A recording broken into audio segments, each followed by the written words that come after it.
ఈరోజు సగర్వంగా కూడా చెప్పగలుగుతా ఉన్నాం, చెప్పిన ప్రతి హామీని సొల్యూషన్స్ వెతుకుతూ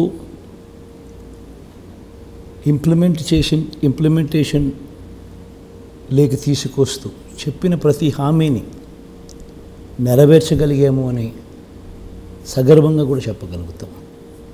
ఇన్ఫ్యాక్ట్ మేనిఫెస్టో అంటే ఎప్పుడు కూడా గతంలో మనం ఏం చూసేవాళ్ళం, ఎన్నికలప్పుడు రంగురంగుల మేనిఫెస్టోలు చెప్పేవాళ్ళు, అబద్ధాలకు రెక్కలు కట్టేవాళ్ళు. ఎన్నికలు అయిపోయిన తర్వాత మేనిఫెస్టో ఎక్కడుంది అని అంటే కూడా కనిపించుకోకుండా చేసే పరిస్థితి, చెత్తబుట్టలో వేసే పరిస్థితి. ఫస్ట్ టైం ఒక మేనిఫెస్టో అంటే దానికి శాంక్టిటీ అనేది ఎప్పుడు వచ్చిందని అంటే ఈ 59 monthsలోనే అని చెప్పి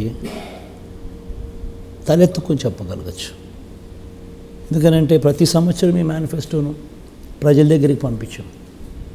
ప్రతి సంవత్సరం అమ్మ మీరే టిక్కు పెట్టండి, అక్క మీరే టిక్కు పెట్టండి, ఇవన్నీ మేనిఫెస్టోలో చెప్పాం. చెప్పినటువన్నీ జరిగాయా లేదా అన్నది మీరే టిక్కు పెట్టండి అని. ఫస్ట్ ఇయర్ ప్రాబబ్లీ 85, 86, 87% జరిగితే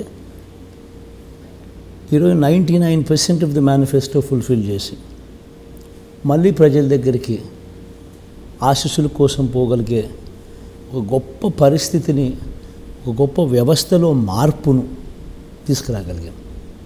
క్రెడిబిలిటీ, విశ్వసనీయత అన్న ఈ పదాలకు అర్థం ఏమిటి అని చూపించగలిగాం.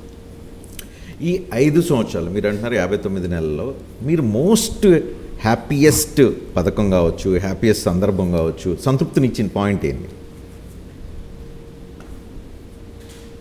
ఎవ్రీథింగ్, ప్రతి అంశము సంతోషాన్ని ఇస్తుంది, ప్రతి అంశము సాటిస్ఫాక్షన్ ఇస్తుంది. ఎందుకంటే ప్రతిదీ కూడా ఒక సొల్యూషన్ వెతుకుతూ ప్రజలకు ఆ రోజు నేను పాదయాత్రలో నేను గమనించింది, నేను చూసింది, ఆ రోజు మీరు అడిగితే కూడా నేను చెప్పింది కూడా అదే చెప్పాను. అన్ని మ్యాన్ మేడ్ ప్రాబ్లమ్స్, ఈ మ్యాన్ మేడ్ ప్రాబ్లమ్స్కు సొల్యూషన్ అనేది ఇవ్వగలిగితే, పెన్షన్ ఫర్ ఇన్స్టెన్స్ అర్హత ఉండి కూడా ఇవ్వని పరిస్థితి, జన్మభూమి కమిటీల చుట్టూ తిరగాల్సిన పరిస్థితి, లంచం ఇస్తే కానీ పనులు జరగని పరిస్థితి మన కళ్ళ ఎదుటే కనిపిస్తూ ఉంది. అధ్వానమైన పరిస్థితుల్లో స్కూళ్ళు, పిల్లల చదువులు, ప్రైవేట్ స్కూళ్ళకు వీళ్ళు ఎప్పుడు కాంపిటీషన్లో లేరు, గవర్నమెంట్ స్కూళ్ళు. ఇవన్నీ కూడా ఏదైతే కనిపిస్తూ ఉన్నాయో ఇవన్నీ కనిపించే మ్యాన్ మేడ్ ప్రాబ్లమ్స్. ఈ కనిపించే మ్యాన్ మేడ్ ప్రాబ్లమ్స్కు సొల్యూషనే మన పాలన, ఈ 59 నెలల మన పాలన. అందుకే వస్తూనే ఫస్ట్ పాలన మీద ప్రక్షాళన చేస్తూ అడుగులు వేశాం. వచ్చిన జూన్లో ప్రమాణ స్వీకారం చేసాం. I think if my memory is right, I think by August we had volunteer system up and running. And by October 2 Gandhi Jayanti నాటికల్లా సచివాలయ వ్యవస్థను కూడా తీసుకొచ్చి అది కూడా మొత్తం రిక్రూట్మెంట్ అన్నీ కంప్లీట్ చేసి ఒక వ్యవస్థను గ్రామ స్థాయిలో నిలబెట్టగలిగాం. ఈ వ్యవస్థల ద్వారా